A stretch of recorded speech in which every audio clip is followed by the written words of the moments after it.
Hello, everybody, and welcome to Neurotic News. I forgot there for a second.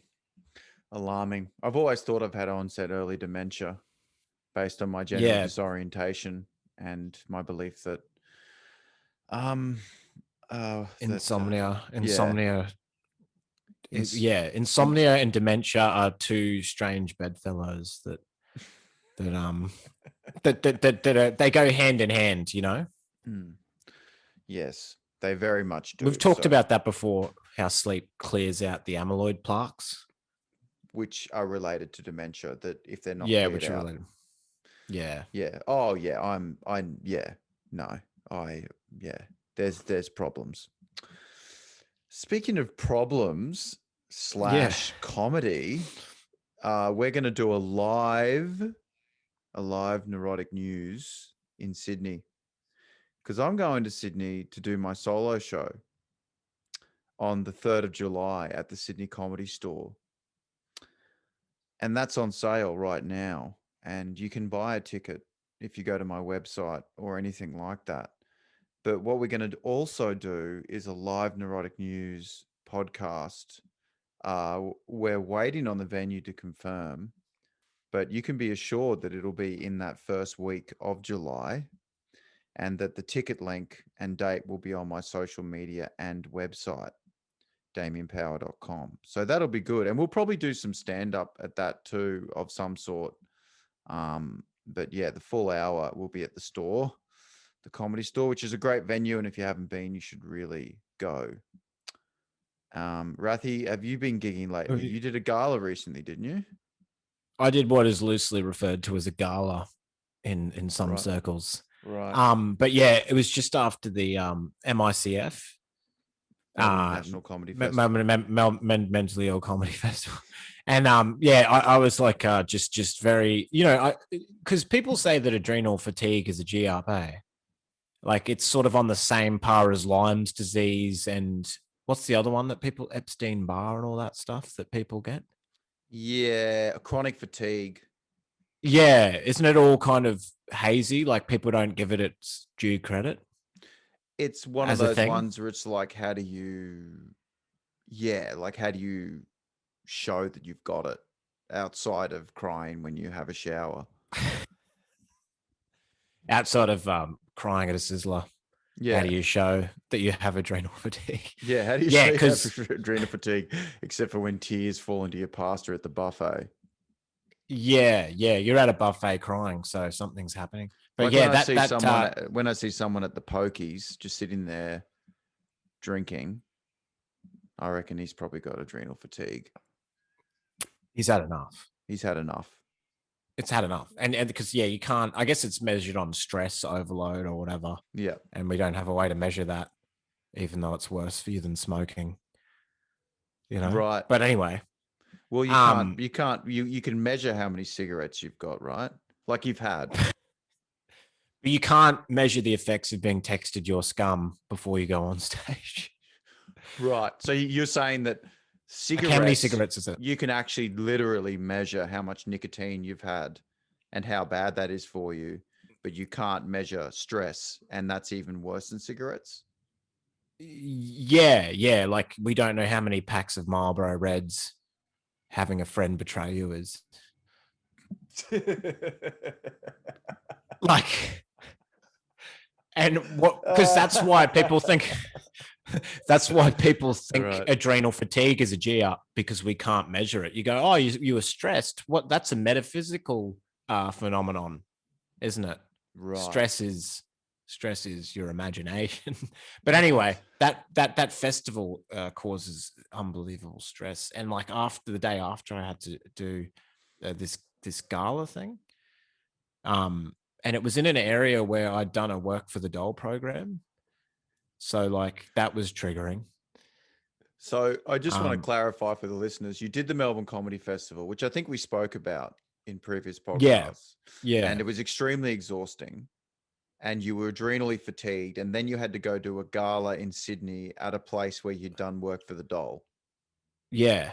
It was like So, right next to the building. what's work for the dole? What work was that? That was like where you go to a place and they put you on a computer and you've got to like, Right. they put you on this big work for the old computer and then but the computer never works and you've got to like do paperwork and stuff. So they've just put you to work, but it's like nonsense. What Do kind you know of what I work mean? is it?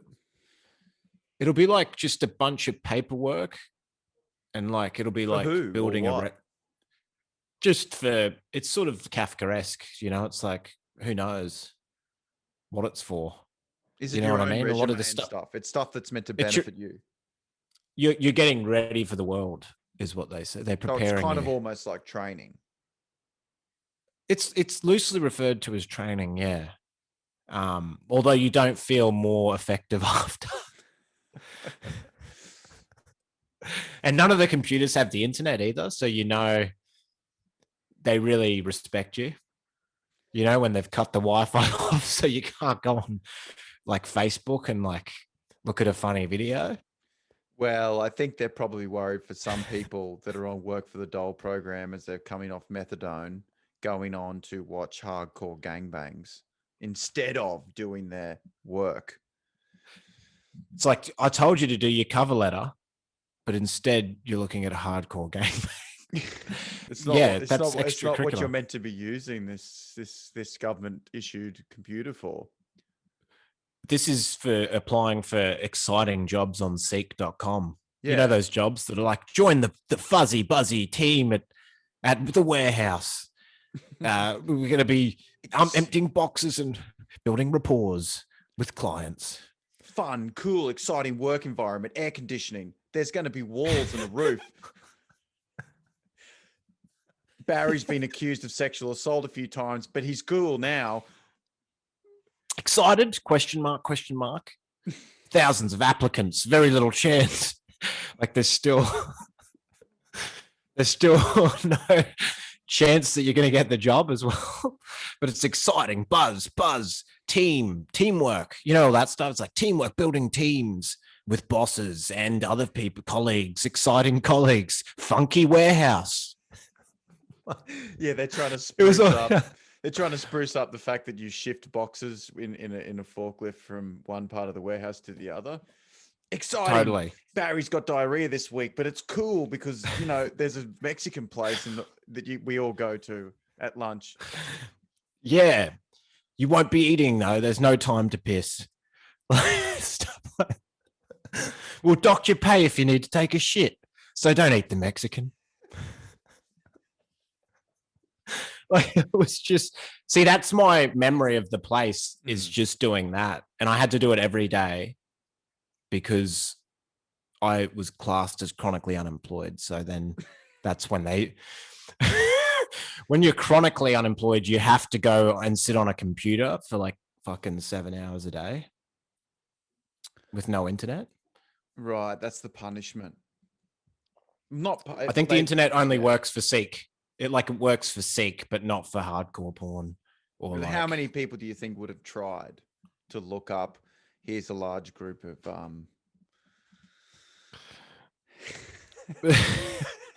people in a gangbang. I don't want to say group of African men pissing on. You know, that's too. There's those sites are blocked. Right. Okay, yeah. Those sites, they come up with little things because even like if you Google Hoyt's Megaplex, it's like inappropriate content. This has been flagged. Like if you're Hoyt's Megaplex is flagged as well. Like if you're looking at session times for the Joker or whatever, right, they don't want you doing that. Do you know what I mean? They don't want you So if you type in into Google Hoyt's Megaplex, it doesn't go, did you mean African gangbang? Because so many people have tried at the government issue computers to work for the Dole to type in gangbang. Yeah. Everything you type in. It's like, I'm looking for jobs for accounting. Did you mean African gangbang?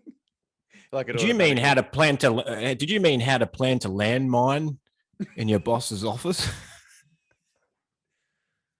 Looking for jobs, kind of thing. Looking for cool office jobs. Did you mean how to grow coca leaves so you can manufacture cocaine? Yeah. Hydroponic facilities, did you mean? Yeah, it's, you meant funky office warehouse space with funky buzz team, exciting organization, teamwork, grab ass, fun. They rarely put sexual assault in the. Those jobs are so depressing. They leave you with just even seeing that they exist. But you funky think that's walkie talkies time. But Yeah. do you think that's like the modern job seeking market has tried to spruce the language up?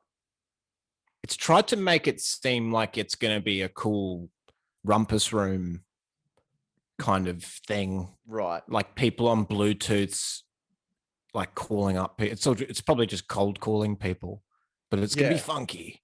But it's a team You'll call a environment where grandma. we work and meet new people. Fun, collaborative, cool times. Also, don't ever leave your desk because you can be penalized. Yeah. But you had one of those jobs. I remember you saying to me you had to work in a cold room where you get like meat and stuff, and there were heaps of giant mosquitoes in there. Oh yeah, there was the freezer section. That was the privilege. That was when you were lucky, was you were in a freezer, and that'd be like cold peas. But like the cool thing was the truck would come in to the freezer, into the warehouse. So the warehouse was a freezer, but the truck wasn't a freezer, but it would connect like a transformer. Wow. So a guy in a truck would like transform his truck into a freezer, and then you're in the back of the container on the truck, so unloading the truck would frozen peas. A frozen container of peas. Yeah. And then unload at the dock site, which was itself a freezer. And then you'd unload them. But then the other part of the job was you'd work at a place called Sahara. And oftentimes during a heat wave as well. So it was like really appropriate. What do you mean a place called Sahara? Oh, that was the name of the facility. Sahara. And what was this whole facility about? Frozen food warehousing. Well, that one was about dry food because it was in just a parking lot, kind of thing. And that was doing logistics. That was a hot job. Logistics I called it. But being in the freezer container that got picked up by the truck was the good one. That was like, holy shit, I can't wait to be in the freezer bit. Because the hot part, like that was in summer too. It'd be like almost 40 degrees, and your sunglasses, if you left them in the car, would like explode. That was it's like your iPhone would explode. Like you had to get new sunglasses because they exploded. And that place was so hot that I drank like 7 liters of water and didn't piss once. Wow. Like one day. Yeah, I didn't need to piss the whole day. Have you ever had that? It's an amazing experience. I don't think it's good value. Yeah. I mean, I've been very privileged to be in the arts sector for so long now that I've managed to. But was that advertised? Cool, fun, funky. Sometimes you get in a transforming refrigerator. Sunglasses. You like Transformers? Yeah. Sunglasses may explode separately. Yeah, it's like, transform. Like it's like an ad for Transform. Do you like Transformers? The truck will transform into a freezer. You're part of the cool innovative team working in transformer fridge technology. Sunglasses may explode. Work with a guy that's got an OxyContin addiction and doesn't know what day it is. Work hand in hand. Well, yeah, I remember there were in the hot version, there was a mosquito that was like in one of the containers that was from Taiwan. And like it was kind of scary. And it was just and it was like, dry packaging boxes of dry goods or whatever. And then at the end of the container there was this like bloated mosquito that was just really fat. Right. Like it was like heavy with blood or whatever, and it was just sort of like slowly flying around. Would that be the blood of a Taiwanese man? Could be, yeah. Could be the blood of a Taiwanese man or a shipping man. Yeah, well, that'd spawn a very different Jurassic Park.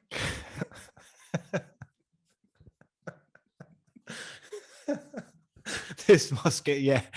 Yeah, How totally. they That would drill be in and take the blood in Jurassic Park out of the mosquitoes that were ancient to try and yeah, replicate through DNA technology, bring dinosaurs back to life. But this would be bringing Taiwanese just people back to life. Taiwanese working Yeah. class people and replicating just shipping workers in a Jurassic Park scenario. Yeah. If only someone harvests the mosquito for that potential. Yeah, I mean, there's the nice dinosaurs. They're probably the Taiwanese workers, but then you get the Yeah. roughneck shipping workers that have just come down from an ice binge, and now they're in control of the crane that moves. That would be like your raptor, Yeah. and they Your fucking raptor. Yeah. they do that weird thing. People that have been smoking a lot of ice, like mates of mine and stuff that have come off it, where when they're going through a bad period of drinking and on a binge, they do that thing with like, "Well, you're gonna make good to see you." Then they turn. They're like, Yeah. Yeah. what do you mean you're not getting a drink?" And then they Yeah. try and glass you or whatever, and you be on the floor like clever girl. Yeah. Totally. Like they Yeah. I know tricked exactly what I you, mean. like the smart raptor. Come for a beer, mate. Yeah. What do you mean you're not going to stick around for more glassing? You're like clever girl. That Anyway, scenario is so true. So true. That scenario. I love you. I love you. I love it. What? Like it's like the yeah, love is dangerous. the love is dangerous. Contains a kernel of violent explosion. So, contains a kernel of violent explosion. Yeah. Yeah. Uh, So anyway, so you went to this gig and yeah. there was the work for the doll place next to the theater. Next to, and I'm just saying that's triggering to me. Right. For the reasons we just discussed. Well, then I start going, this gig better go well so I don't have to go back to there kind of thing. Like it's all primordial trauma. Yeah. You don't want to Like go back you're to remembering where your computer sunglasses- place. Yeah. And you're just remembering all the computers and like, you're like, oh, fuck, I got to do well. And anyway, I was very exhausted. And then it went out. There's like 1,000 people in the crowd. And I didn't even have the ability to conjure nerves though, because of the adrenal fatigue. From Melbourne. Yeah. So I just went out there and I started doing my stuff and no one was saying anything in the crowd. Like there was no noise from the crowd. And then about a minute in, and by the way, this is like a 5-minute set. Like it's such a short set. And they have like that bomb clock thing. You know that clock with the countdown? Yeah, so for people listening, yeah, on these bigger galas, they often have a clock counting down your time so that you don't go over, because the time allotted is very small and there's a lot of acts on. And often these are televised, like this was being recorded, correct? So this wasn't being recorded, but I sort of felt like it. Yeah, often it is. Yeah. Well, the clock is important because often these galas, they have 20 acts on. So if everyone does a minute, a minute over, that's 20 minutes. So yeah, but the clock is ominous, is what I'm saying. It's an ominous presence because it looks like a bomb clock ticking down. I know what you mean. Yeah.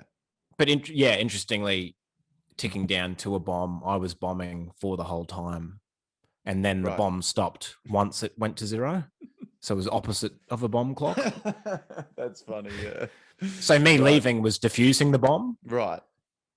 Even though it looked like it was about to explode. But yeah, so I went out and then the crowd started mooing and not laughing, but there's that noise that are like a kind of, like it's sort of like it creates like a kerfuffle. It's not laughter, but it's like a weird disruption. So you went out, the bomb clock started ticking down, you were talking, nothing was happening, dead silence. People started mooing, like groaning, like discuffle, talking, like what's going on? Right. Okay. I felt like a farmer whose animals had turned against it. Right. And but yeah, like it just more, and I was like, oh, maybe and then actually I'm so deluded. I was like, oh, maybe that's what laughter sounds like in a theater. because it's so big, the acoustics, maybe it just sounds like people are groaning and stuff. Wow, that's a fascinating reaction. But so I'm in it. Then eventually someone goes, the mic's not on. Oh, And like I guess wow. they just got sick of it. This is like 2 minutes in. Wow. Then I turn it on. And instead of addressing anything that's happened, I just start talking about surveillance capitalism, apropos of nothing. So you didn't try and redo your set. You just kept going where you were in the set. Yeah. So I just was like midway. So it was just really crazy. I'm talking about Jeff Bezos just for no reason. And then there's 3 minutes left and yeah, it was all over. Because I didn't address it. There was no one laughed. They were just they must have just been really confused. Wow. So that's really just the worst bomb possible. Because comedians talk about bombing, but often they're not really bombing. But when your mic switched off like that, that's a high level proper bomb. And to not address it either, to not even be like, oh, I guess I'm going a cappella. This is a bad time to go a cappella. Oh, something like that. You didn't do that. No, There was no. I prepared a bunch of lines for if it happens again like that. Like, oh, isn't that crazy? Oh, yeah, but yeah, That's unbelievable. it was unbelievable. Whose fault? Because was if you it the don't mic address it, wasn't on? I know there was like That's not your fault. No, it was just not on. But I guess what happens is when there's something at that scale, you just assume that it's on. Do you know what I mean? Like you're like, of course they're gonna have it on. There's a bomb clock. There's people running around with cameras and shit. Like surely they'll have it on. You know what? It's like going to the Qantas lounge, and there's a shit on in the buffet. You're like, that's just probably a lamb chop. Right. Your brain couldn't possibly fathom that something so professional could be so wrong. Well, because that doesn't happen even at a gig. The mic is always on, I find. That's unbelievable. But yeah, just bomb like and just so embarrassing at that scale as well. 1,000 people just think that you're mental and have never done it before. Wow. Yeah. And just was talking about nonsense for 3 minutes at the end that had nothing to do with what happened with the mistake. Right. Because a professional would have addressed the problem and sort of riffed off the back of that. Like the mic being off or whatever. You can't not acknowledge something that extreme. It's crazy to turn the mic on and then go, yeah, Google is a monopoly or whatever. Yeah, it's what? Crazy. Yeah, to not go like, hey, that was weird. What was that all about? Yeah. But to me, I, as a comic, would much rather see the set where you just don't even acknowledge it and you just keep going. Like that's the set. Well, yeah. Well, of course, you go back and some comedians are laughing their out, like they love that it's gone pear-shaped. Of course. Some are like deeply concerned for your well-being. And then I just had to leave through like a fire escape. So I just went off stage and just went through a fire. When you just open a door that you think will set off an alarm, but you're like, I've just got to go. So then I left my gratitude diary in the green room though. Wow. Right. Which I'd just written that day. So it was just on the table. So not only did I humiliate myself in front of colleagues, now they can read about how I'm thankful I had lunch with them. Right. Which is just... So you would have had an entry like, it'll be nice to see all the comedians tonight at the show. And then you go out and bomb and leave it there. And they're like, wow, that's the ultimate humiliation, that. I think that was worse. And then you walk past and someone who was at the Work for the Dole thing was at the show and they were like, oh, I remember you from Work for the Dole. That's like the cherry. Oh, that's exactly it. Someone in the audience lives around and they were like, I was your Work for the Dole coordinator. I see that they gave you like they gave you a day pass from the Funny Farm to have a chance at something, and you blew it. Yeah. So it's back to the computers. We'll see you soon. See you soon. Yeah. That's the trauma as well. Yeah. I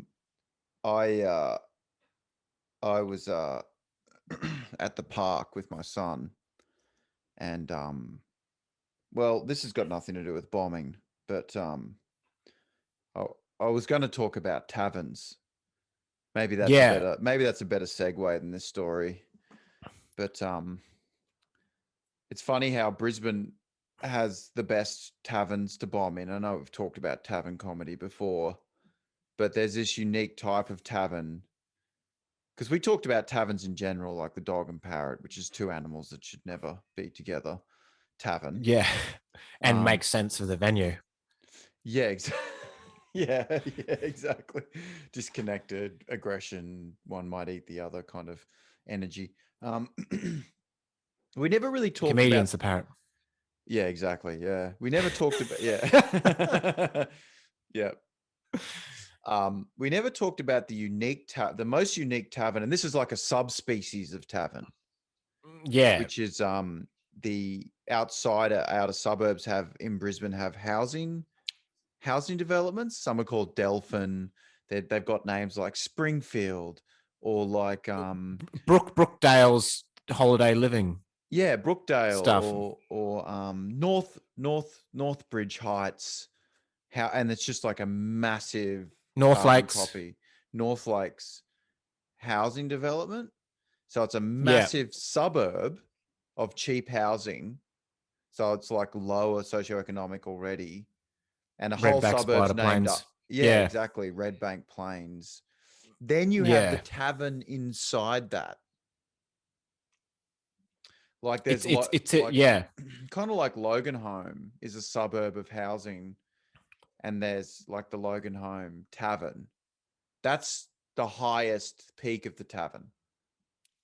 Those taverns are crazy because it's like sort of Game of Thrones in a way, because you've got to enter the region. Like, do you know what I'm saying? Like, that's what it reminded me of. Because like it's Game of Thrones, because like you go to the North Lakes one, you've got to go through the bridge troll at the start of the North Lakes. Right, exactly. Yeah, because like the Broadbeach Tavern's on Broadbeach, which is this big Gold Coast suburb, and some people it's quite cool restaurants. That's the Broadbeach Tavern. Yeah. But the North Lakes Tavern is inside North Lakes, which is a suburb of housing development in a lower socioeconomic area. So it's very different. One of my favorites is because I had to do the North Lakes Tavern. This was a gig on offer for you in Queensland. The North Lakes Tavern Valentine's Day gig.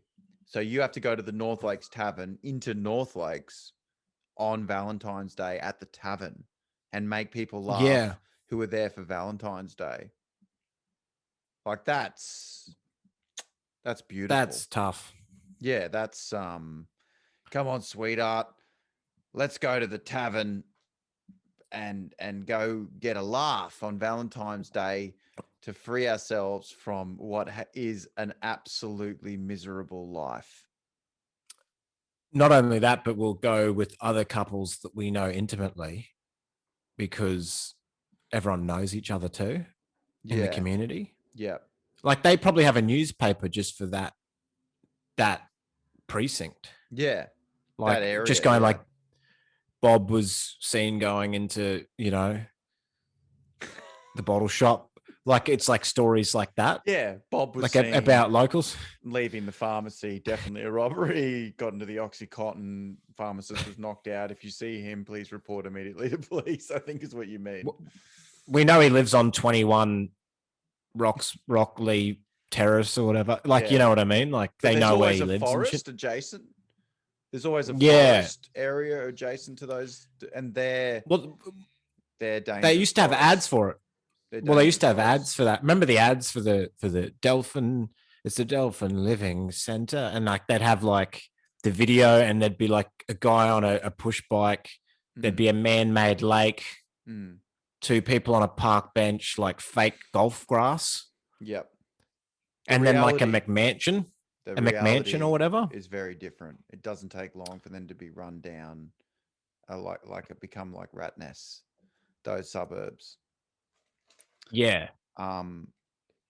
Yeah. So that's a bomb I've had. It wasn't that recent, but that's a good one. Because you can see you've ruined their night.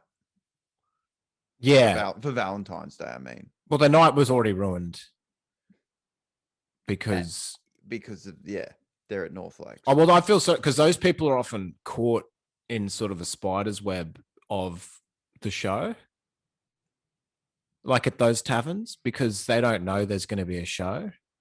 They go down for the surf and turf. Yeah, some of those guys are just there to drink themselves to death. I'm not even joking. Yeah, and then a show just happens around that. Yeah. So you're heckling them in a way. We think they're heckling us, but we've heckled their surf and turf and pokies double up. Exactly. Yeah, this is a different night to what they've planned. So that's a dark bomb, and can very easily turn violent. That one. Yeah. There's an air of violence at the Dog and Parrot. But that's a particular tavern that I think I just wanted to mention. That's high level tavern. When you're doing a taxonomy of taverns, that's got a chapter. Yeah. Like that's a chapter in the taxonomy. There's the tavern inside a major city, but then there's the tavern inside a housing development suburb in the outer suburbs. Tavern named after the North Lake Springfield Heights Tavern. Weird thing is when you're a kid, you actually fantasize about living in those precincts because they look like The Sims. They do, yeah. Like, you know, when you're playing The Sims and the houses look like they're just almost so like just so plain and cube-like. Yeah, it's very it appeals true. to it. Yeah. Well, one of them has a place. One of the shopping centers in Loganholme is the Loganholme Hyperdome. Yeah.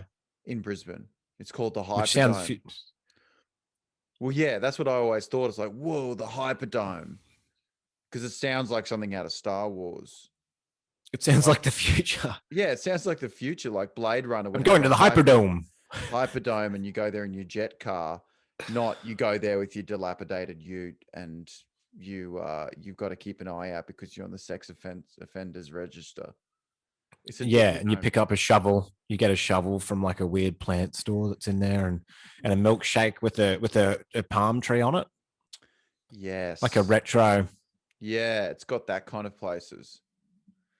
And they've got like a weird like Franklin's or whatever, like a weird off-brand Woolworths that's like a Mega Mart. Yeah, but it's in the Hyperdome.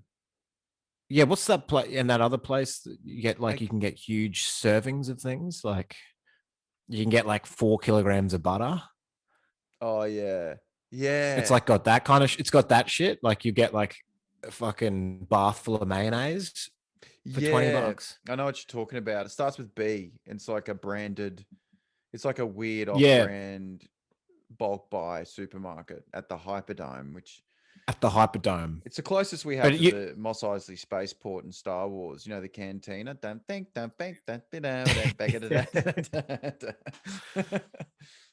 Yeah, there's a guy with a rat's tail, and it's like dipping into the potato and gravy from KFC and the thing. Yeah. Like he's accidentally dipped it in. Yeah. Now to talk about. My friend worked there. Really? Well, he just worked in the tea room. He was. I mean, he would be in the. He said he spent a lot of time in the tea room, where they have like the international roast coffee or whatever. Oh yeah, they always have the international roast coffee. He ate one of the other guys' biscuits that worked there. Oh yeah. And the guy like had a breakdown. Really? He's like, "You've gone and eaten me bickies. Someone's eaten me bickies." And then my friend was like, "Man, who could it be? Who would do that?" Like, why is he having such a breakdown about his biscuits? He was there looking must be- forward to him, I think. I think there must be other things going on in his life. Yeah. Well, he was an evangelical Christian. Right. Are Are you sure they weren't the biscuits that are meant to be the flesh of Christ? Because that would upset Oh, me. yeah. I've eaten. I don't think they're called bickies in the common ecclesiastical sense of ecumenicism or whatever. This is God's flesh. Enjoy. Come get your bickies. Oh, this is my blood. This is my flesh. Get your bickies, yeah. God's bickies. It's meant to be God's body. Eat your bickies. Yeah. This is bickies and blood. Bickies and blood, yeah. Have a bicky. Have a bit of blood with your bicky. Dip it in. Have a God bicky. I never got to eat the bicky thing. I never got to do that, but it always looked so tempting. You know. Eat the bickies at the church. Yeah. I wanted to eat the bickies. Yeah. You can get them from the Hyperdome. That's where they sell the bickies for Christ. Yeah, they sell the bickies for Christ. When everyone's like, do you want a bicky? I'm like, no, don't say bicky. Yeah. Do you know what I mean? It's emasculating. It's not a good word to be throwing around. Biscuit, please. God's biscuit. Yeah. Sounds like a heavy metal band. Hey man, I'm gonna go see God's Biscuit at the North Lakes Tavern tonight. Now to talk about the exact opposite of that demographic. I just saw this and I thought of you. I was at New Farm Park with my son, and we walked past a guy I recognized who has like a plaited beard, long hair, and he used to judge improv. He never played it. He was just a judge of improv every week. He loved judging it. And he was there playing pretend medieval duels in the park with padded. And I can't articulate to you this type of guy, this level of nerd. Like it's the classic nerd. Because now people like throw around nerd, like, oh, it's a nerd, it's a bit of fun. This is like when nerds weren't cool nerd level. Like he judges improv, doesn't play it, loves improv, loves like obscure sci-fi and, as you would say, LARPing, live action role playing in the park. Well, that's what I thought when it is like it's just a horizontal move. It's a lateral move for him from improv judging. Well, yeah, it's good to even just see the connection of improv judge and doing that with a sword in the park. Of course, like it's actually good to your own. It's the same level of thing, right? Like if this is a simulation, like the algorithms working and stuff, like his character that's been injected into this simulation is doing the correct things. His character is consistent. Yeah, like you don't want its behavior. Like you wouldn't want a reality questioning thing like, oh, there's the guy who judges improv, who's overweight with long hair and all that, and then you go to a motocross event and he's like, damn, what's up, dude? Yeah. Then that's when it starts to fall apart. Yeah. I don't want to see a glitch. I like seeing like a consistent reality. Like, improv judge and like my liege, like with the sword, doing that whole thing. Like, it's so far removed from it. It's so far removed from my understanding of the world. I don't even know what they were doing. They had like big padded things, but it wasn't a sport thing. You know what I mean? Man, like what do you call it? Not jousting, but with the, like it's an Olympic event. Well, they do that. It's not that. It's slow, and there was like a weird ritual to it, and you could tell it was like a points weird nerd thing. Yeah, like a Dungeons and Dragons. Like I don't even know what they were 3D doing. edition or whatever. 3D edition of D&D. Yeah. And that's interesting too, is like that I've heard there's a feast element to it as well. Like they feast. Like they have that fucking feast. Like they have that long like they have that long table.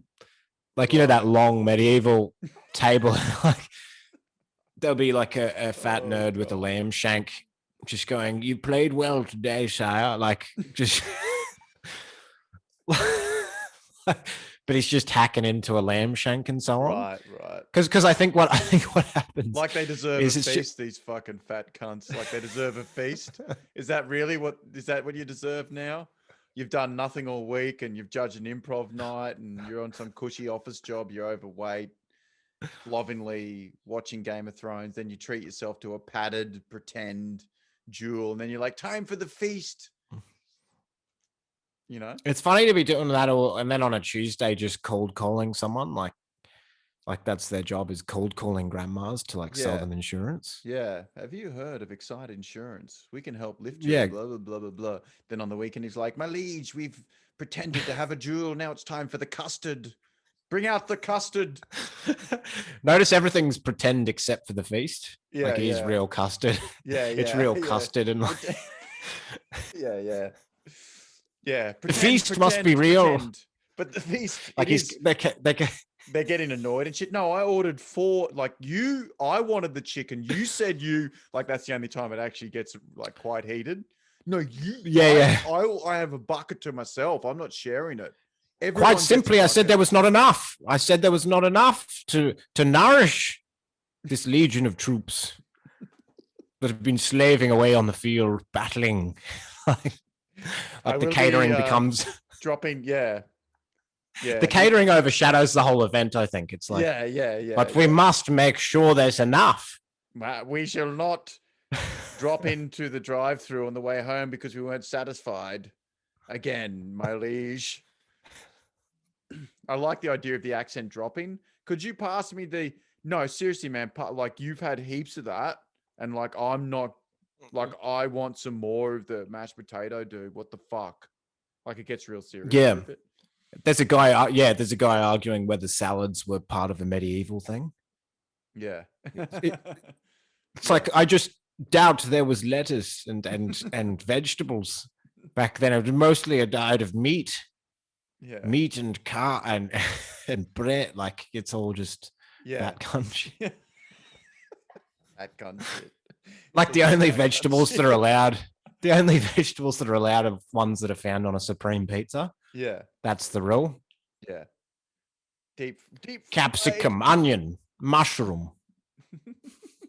Yeah, as long as it's a part of something else, not in a fresh salad or something.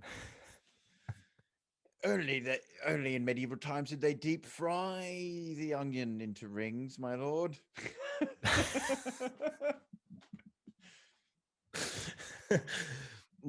Yeah, it's all about the feast, is what I've heard.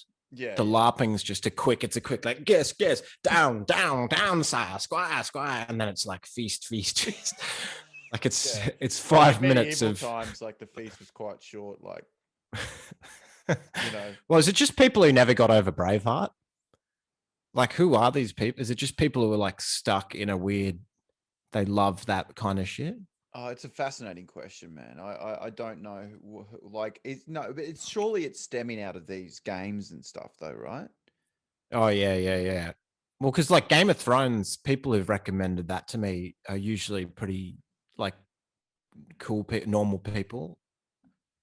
You know what I mean? Like, yeah, that's a mainstream. That's a mainstream, fantasy world, like Lord of the Rings. Technically, those characters, if they existed now, as cool as they are in that show, would be LARPers. Like if the Game of Thrones, like if a guy was going around being like Game of Thronesy, he would be a LARPer. Yeah. Like if he was like, "Winter is coming, sire." Yeah, we need to stock up for the season, the harvest. It's one of those things where the obscure, weird nerd thing became mainstream.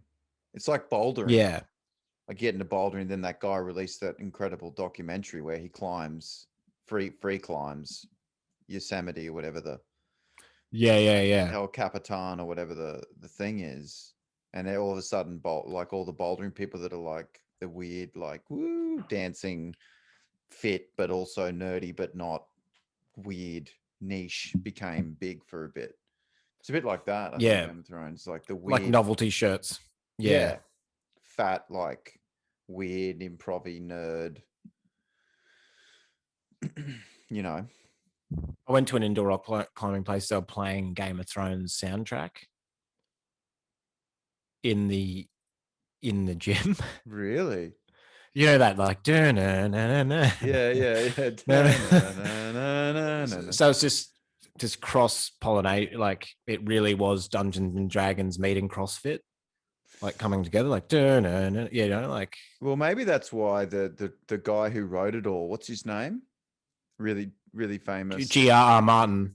G.R. Martin He looks like a guy who watches it. He looks like a guy who LARPs. So he looks like but the custard must be at the feast, of course. Yeah. I'm in charge of the custard, not the battle scenes. Like there's different roles. Yeah, so maybe that's how he got. Yeah, maybe he's like, if this gets bigger, there'll be more feasts. Yeah. If this gets bigger. Yeah. He looks like he ferments the custard for days. like he's definitely in charge of it, kind of. Yeah, thing. it's like, G.R. Martin, did you bring the weapons for our duel? No, but I forgot, but I did bring all the custard and chicken. Like he forgets the game, but just brings all the food. He just comes in a ripped shirt that's like busted under the seams. Stains on it and shit. Anyway. Well, that's great. That's great. Well, I think we should call it a wrap. Yeah. And say thank you for listening. And that we'll be in Sydney. Well, you're already in Sydney, but I'll be down in Sydney doing my show. Yeah. Doing our show. In the first week of July. So I guess we'll see you then. Thanks for listening. All right. Goodbye.